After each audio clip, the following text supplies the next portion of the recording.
नमस्ते, welcome to this initiative of study shades academy.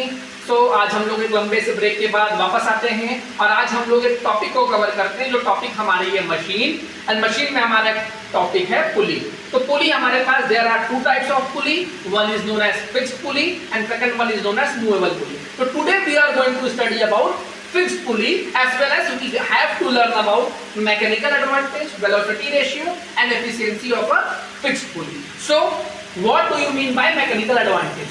So when we are going to talk about machine or when we are going to talk about pulley, then the load arm is equal to effort arm is denoted as mechanical advantage. So the ratio of load arm and effort arm is called as mechanical advantage. Okay, so in the term of pulley, mechanical advantage will be equal to the number of pulley upon number of tension or string. Secondly, इसी तरीके से हमको velocity ratio को जब calculate करना है तो उसका फॉर्मूला हमारा क्या होता है, displacement of the effort upon displacement of the load. And the last one is how we have to calculate efficiency. Efficiency is being calculated by the ratio of mechanical advantage upon velocity ratio. And when we have to go for the percentage of efficiency, then we have to multiply it by 100%. So अब हम लोग single fix पुली की diagram को देखते हैं और कैसे ये डेरिवेशन कंप्लीट हुआ है इसको समझते हैं. तो ये देखो हमारा सिंगल फिक्स पुली है. यहाँ पे जो हमारा एक्सिस होगा वो हमारा फिक्स्ड होगा एक सपोर्ट के साथ. ये देखो हमारा यहाँ पे फिक्स पुली में हमारा देखो क्या होगा, हम लोगों ने क्या किया है, ये एक्सल पे सिंगल फिक्स्ड पुली में जो हमारा स्ट्रिंग का मूवमेंट होता है उसको बैलेंस करना होगा. How we have to balance the movement of the string. कैसे बैलेंस होगा, यहाँ पे एक छोटा सा आपको यहाँ पे बैलेंसिंग के लिए कॉन्सेप्ट को समझना होगा. वो कैसे होगा, पहले स्टेप पे हमको क्या करना होगा, जो कि हमारा लोड होगा वो किसके बराबर हम लोग दिखा देंगे, टेंशन ऑफ द स्ट्रिंग के बराबर दिखा देंगे. सपोज करो ये एक हमारा फिक्स्ड पुली है. इस फिक्स्ड पुली में हम लोगों ने क्या किया है, ये हमारा जो लोड है वो लोड हम लोगों ने किसके बराबर दिखा दिया है, टेंशन के बराबर दिखा दिया है. तो जब लोड और टेंशन हमारा दोनों बराबर हो जाएगा तो फर्स्ट स्टेप में हम लोग क्या, load will be equal to the tension of the single fixed pulley. ये हमारा इक्वेशन नंबर 1 हो जाएगा. सिमिलरली सेम पैटर्न हम लोग अप्लाई करेंगे जब दूसरा पार्ट होगा जहां से हम लोग इसको खींचेंगे नीचे की तरफ.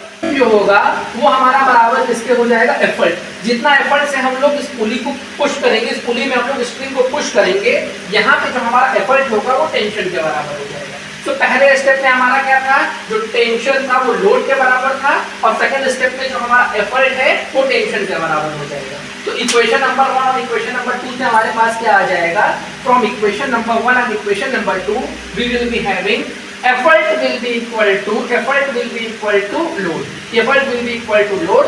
That will be marked as third equation. अब now in the case of single fixed pulley, we know that effort will be equal to the load. As we have calculated above, effort will be always be equal to the load. So when we have to go for mechanical advantage, we know that the formula of mechanical advantage is load upon effort. So here we know that load is equal to tension. So load is equal to tension, effort is equal to tension, effort is equal to tension. So we have mechanical advantage as 1. So here in this case we don't have any type of gain in mechanical advantage. Now we will be moving further. अब जब हम लोग आगे की तरफ जाएंगे तो हमको कुछ पॉइंट्स को और जानना होगा, जैसे the point of application of effort. जो point of application of effort हमारा होता है वो किसके बराबर होगा, it will be equal to the distance d which is moving downward. The point of application of effort, it will be equal to the distance d which is moving downward. Similarly, the point of application of load which will be moving upward. So from this we have to calculate velocity ratio as the distance of effort upon distance of load, that is d upon t, that is equal to 1. So in the case of single fixed pulley we have velocity ratio as 1. Now after calculating mechanical advantage and velocity ratio, we have to calculate the efficiency, and we know that efficiency हम कैसे calculate करते हैं, simple है हमारा, the ratio of mechanical advantage upon velocity ratio.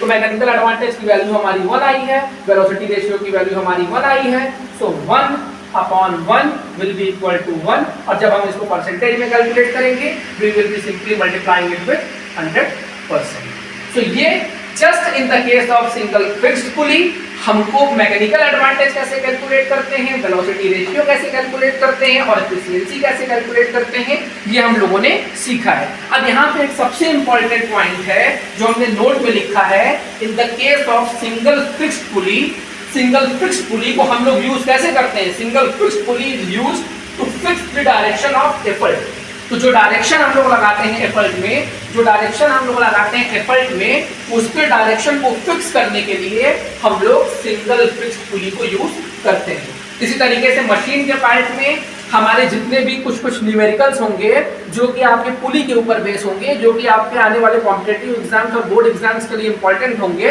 इन सब numericals को मैं छोटे छोटे से सेट में कराने की कोशिश करूंगा।